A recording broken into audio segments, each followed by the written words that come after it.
Bienvenue et merci à toutes et à tous pour votre participation à cette deuxième journée de webinaire professionnel proposée par le Salon du Livre et de la Presse Jeunesse en Seine-Saint-Denis. 2 journées composées de plus de 80 rencontres avec l'édition de jeunesse.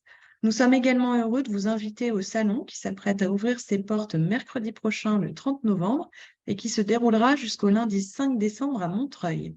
En tant que professionnel du livre et de l'enfance, il vous suffit de vous accréditer en ligne sur slpjplus.fr pour vous y rendre en accès libre sur toute la durée de l'événement.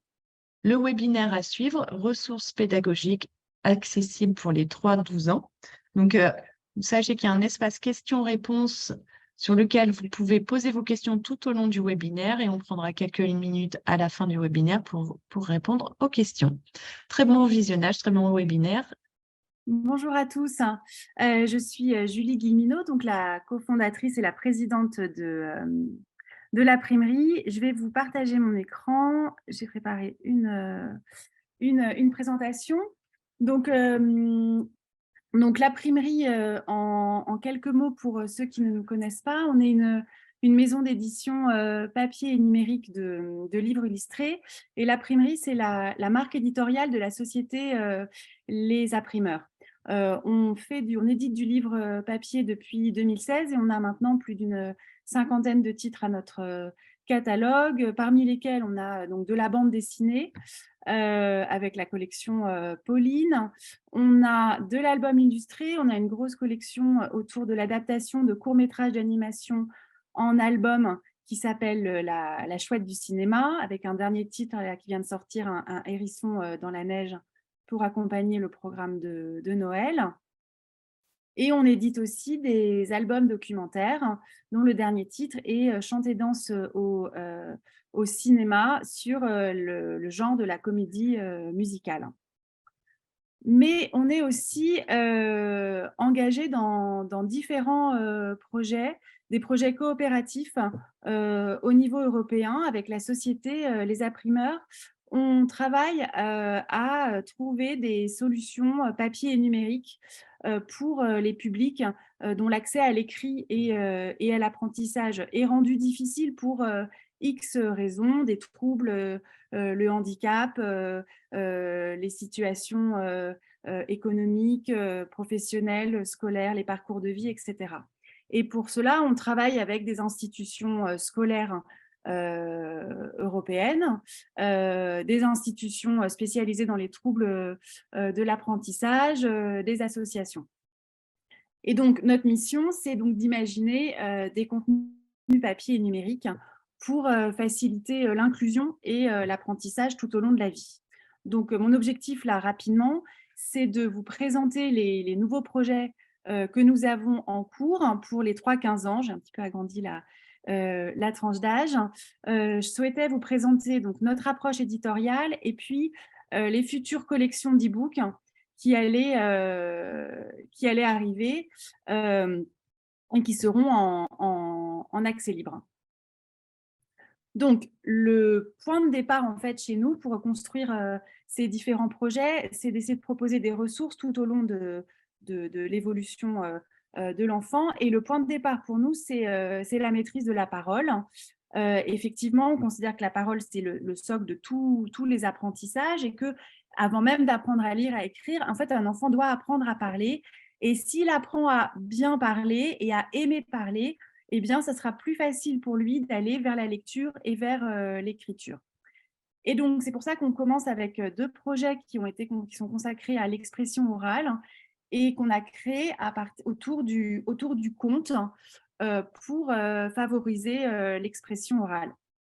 On a fait un premier projet qui s'est terminé en courant 2021 et donc toutes les ressources sont disponibles en ligne sur le site internet du projet et donc qui avait pour mission d'encourager les enfants à raconter, à compter sans support écrit et donc d'utiliser le conte en classe pour mettre en place une pédagogie inclusive. Effectivement, le conte et le fait de compter présentent de nombreux avantages. Par exemple, développer sa capacité d'écoute, développer sa capacité d'empathie. Ça permet aussi de favoriser la confiance en soi chez chez les petits. On sait que la prise de parole en public, ça fait partie des grandes peurs des Français.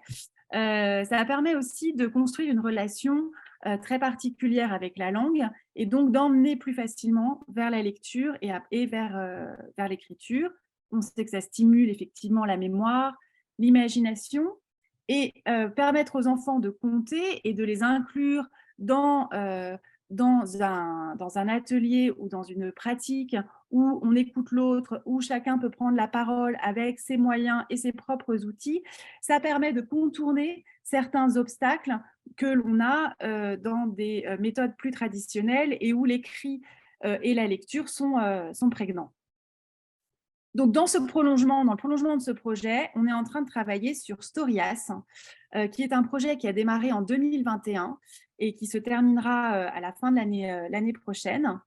Et l'objectif de Storias, c'est de faire un pas de plus vers la lecture et l'écriture, toujours en se basant sur la pratique du conte et sur la narration.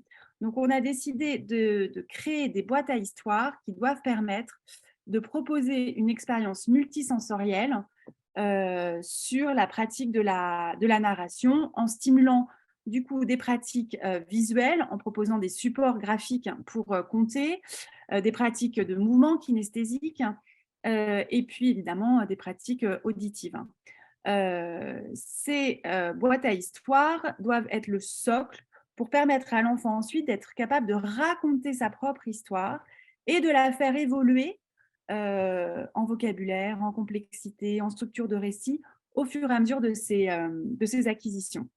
Donc là, le site internet va donc être très très bientôt disponible et dessus, vous allez pouvoir avoir en accès libre et en téléchargement 24 boîtes à histoires, puis les 24 histoires participatives que le partenariat va produire, et puis une série de guides, des guides pédagogiques, un manuel de création et un guide de mise en œuvre pour permettre la création d'ateliers, la création de ressources supplémentaires et expliquer la démarche du projet.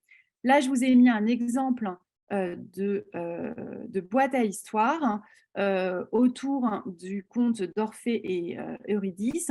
Vous avez donc le livret, vous trouverez le livret illustré. Alors, on va faire attention à avoir une mise en page claire et accessible avec le texte bien ferré à gauche, un interlignage et un interlettrage suffisant, une typographie adaptée aux troubles de la vision.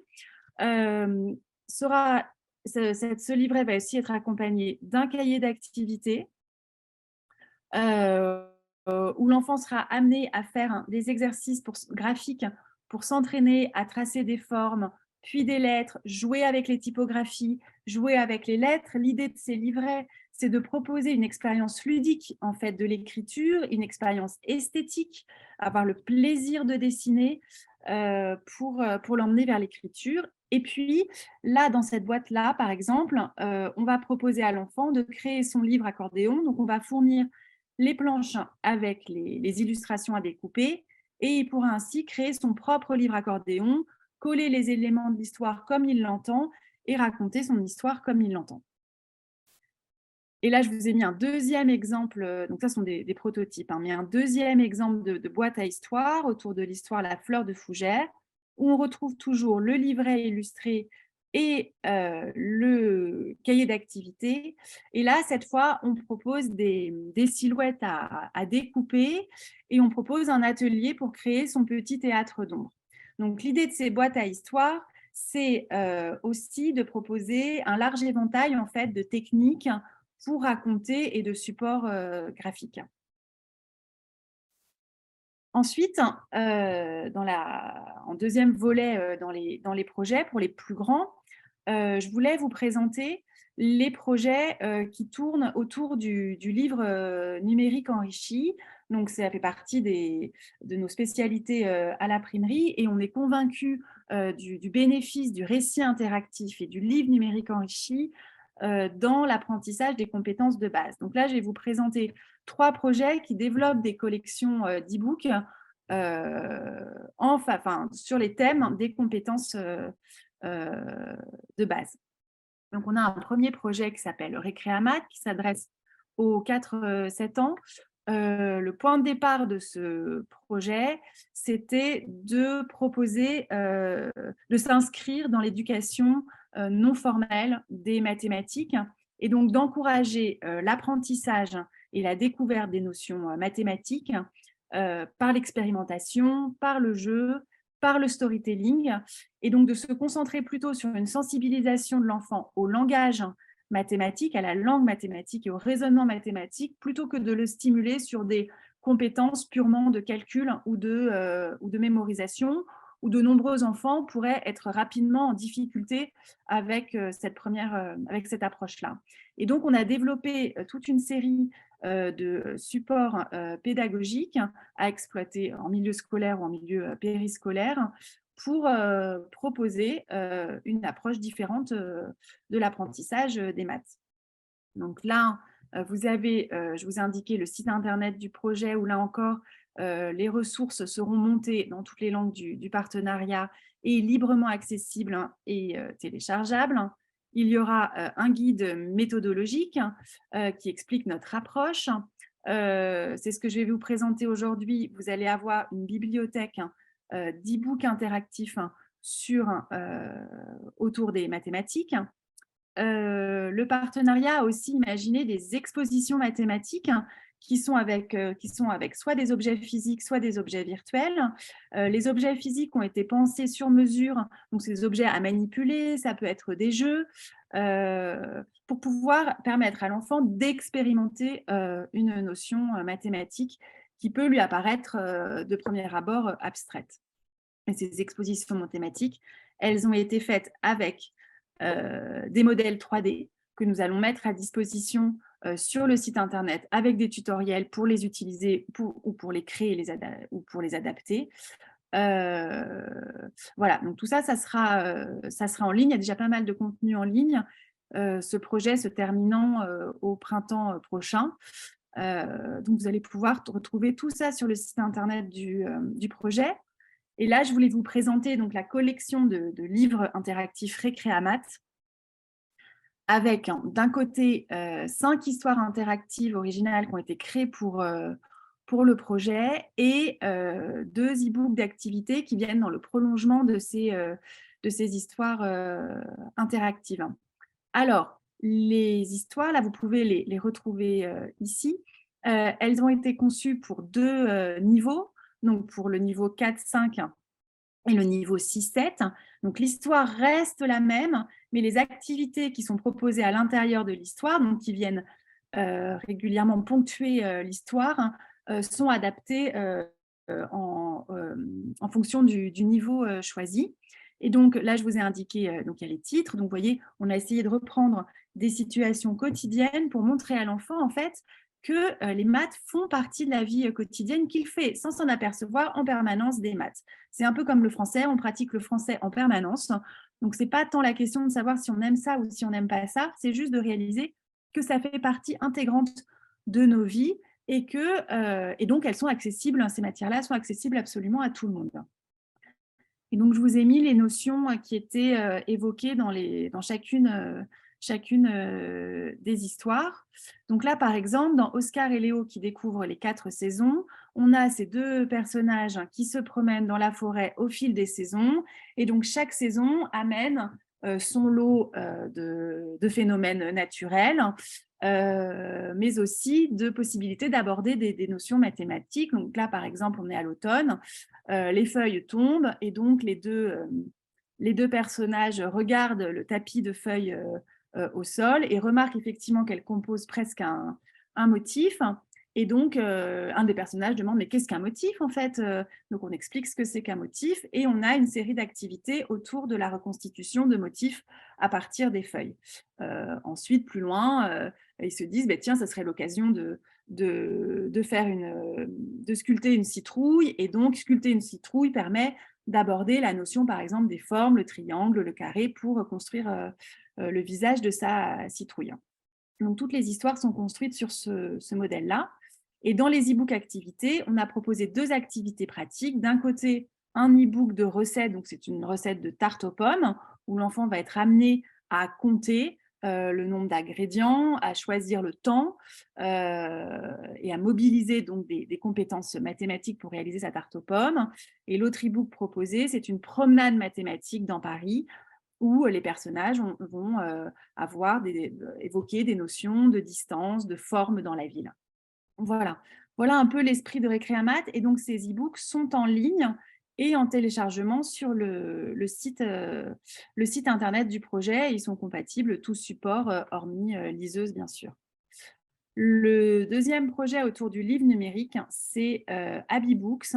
Abibooks a l'ambition de fournir un catalogue multilingue de livres numériques interactifs qui ont un bénéfice pour l'acquisition des compétences de base et qui proposent aussi des fonctionnalités d'accessibilité. En plus de ce catalogue, on souhaite proposer un module de formation pour former les professionnels à créer leur propre livre interactif et accessible. Et il y aura une série de guides pour permettre la mise en œuvre et l'exploitation des ressources du projet. Alors, ce catalogue d'e-books, donc c'est des dizaines d'e-books qui sont en train d'être recensés dans plusieurs langues. Donc, on va traduire les fiches de description des e-books et on va faire des vidéos de présentation de chacun de ces e-books. C'est aussi l'occasion d'aller voir des bonnes pratiques et des créations en dehors de nos frontières. Et ce catalogue va être triable et donc organisé par âge, par domaine, par type d'adaptation. On a évidemment eu une attention particulière à toutes les fonctionnalités d'accessibilité disponibles. Et puis aussi, vous pourrez trier par langue, par prix, les e-books gratuits, les e-books payants, par type de format, si c'est de l'application, si c'est de l'e-pub, si c'est du livre web, et par support de lecture. Et dans ce projet, le partenariat développe aussi sa propre collection d'e-books interactifs, donc pour les 3-8 ans, où on va à chaque fois permettre à l'enfant de construire son histoire en mobilisant une compétence. Donc là, je vous ai mis un exemple pour les tout petits, où là, l'idée, c'est de construire son histoire en choisissant à chaque page un chiffre dans l'histoire. Donc, par exemple, là, je vous ai mis un exemple d'écran. Là, il faut choisir le numéro où vit l'héroïne de l'histoire. Donc, l'enfant clique sur le chiffre et le chiffre apparaît sur la boîte aux lettres. Donc ensuite, pour les plus grands, on va complexifier le choix à chaque fois. Par exemple, on va travailler sur les natures de mots, par exemple, et montrer en quoi ça change l'histoire et l'illustration. Et jusqu'à faire des livres à enquête avec des énigmes à résoudre. Donc tout ça, ça sera disponible gratuitement sur le site internet d'Abibooks courant de l'année prochaine. Et le dernier projet que je voudrais vous présenter, donc pour les plus grands, cette fois pour les 10-15 ans, il s'appelle Et du Graal. Donc c'est Et du Graal, il est parti du constat que les devoirs à la maison étaient souvent perçus comme une corvée. Et donc, on pouvait essayer d'imaginer des solutions pour réviser et mobiliser ces compétences différemment. Et donc, on a imaginé de créer une collection de livres numériques à branches pour créer des histoires, des aventures interactives qui permettront de mobiliser des compétences transversales dans les matières étudiées à l'école. L'avantage, c'est l'idée de mobiliser l'imagination, le plaisir de la lecture, les atouts de la narration pour, entre guillemets, réviser sans trop s'en rendre compte. Et donc, ce projet a aussi l'ambition de proposer un module de formation pour former les professionnels de l'éducation à la création de livres à branches et d'e-books enrichis. Donc, le partenariat est en train de produire 18 aventures dont on est le héros au format EPUB et au format PDF. Là, je vous ai mis un exemple de PDF avec, attendez, je vois juste un message qui apparaît. Merci. Donc, dans cette collection de 18 e-books, je reprends mon fil, Donc, c'est le principe des histoires à branches. L'enfant va avoir différents types d'énigmes à résoudre.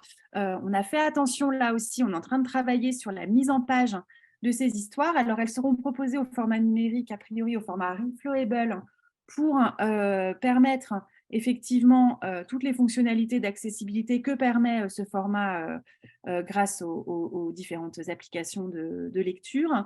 Mais pour le format PDF, on fait attention aussi à avoir une mise en page la plus accessible possible, toujours le texte ferré à gauche, toujours le respect d'un interlignage et d'un interlettrage suffisant, le choix de la police. A priori, on va travailler là avec une typo qui permet à la fois d'augmenter considérablement la lisibilité du texte et aussi qui permet d'économiser plus de 50% d'encre à l'impression, parce qu'aussi on essaye de voir pour travailler sur des ressources imprimables, mais qui sont un tout petit peu moins consommatrices et un peu plus vertueuses.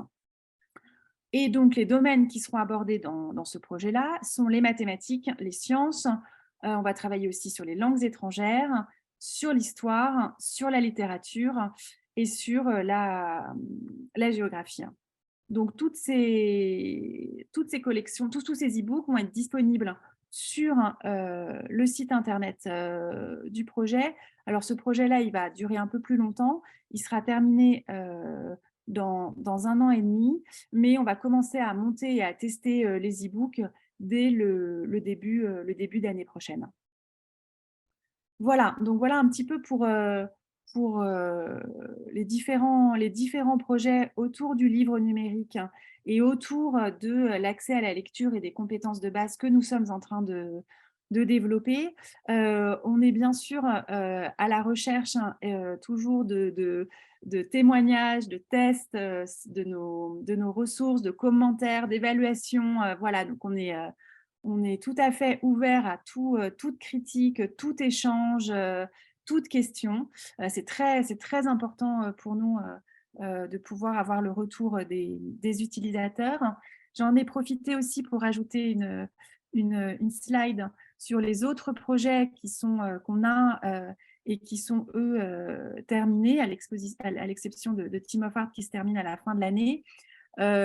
Sur d'autres thématiques, on a aussi contribué à développer des plateformes d'apprentissage. Là, nous, on travaille vraiment sur la partie éditoriale et graphique en collaboration avec les écoles et les instituts spécialisés. Donc, il y a 2 projets qui sont disponibles. Flashmind, globalement pour le niveau collège, et Tutodis pour le niveau élémentaire. Flashmind, c'est basé sur la pédagogie visuelle avec des leçons qui ont été reformatées pour être le plus visuel et interactif possible, et un système de révision grâce aux cartes mémorielles, grâce aux cartes flash, aux flashcards, que vous pouvez vous-même créer sur la plateforme.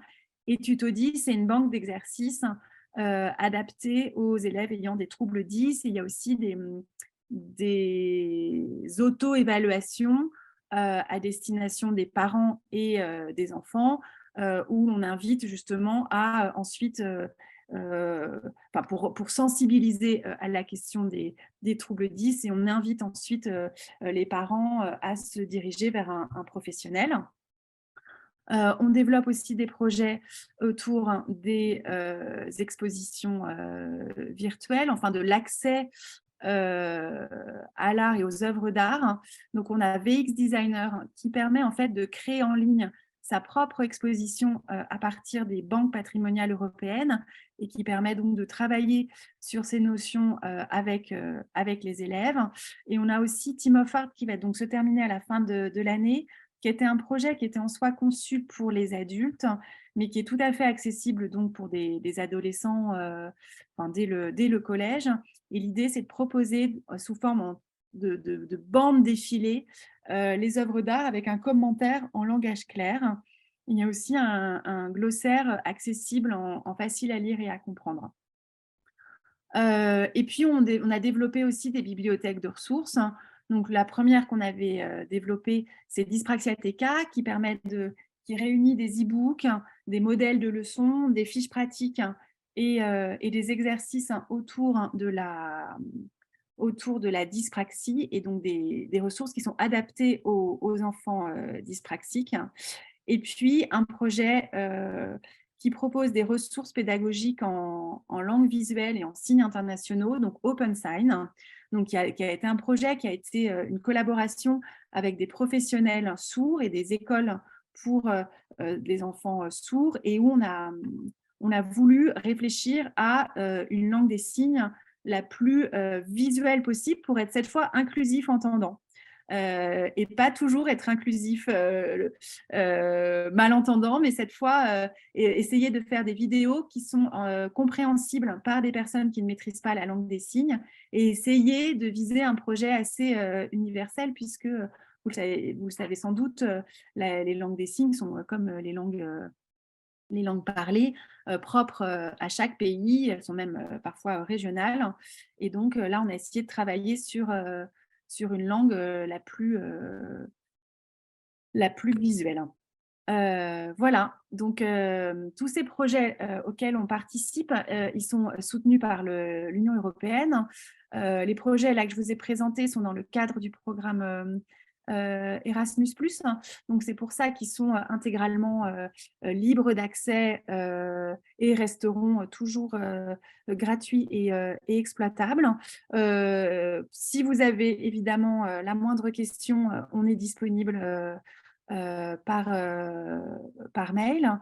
N'hésitez pas. Et puis, on sera donc sur le stand du Grand Marché à Montreuil. Donc, je crois que c'est au premier étage.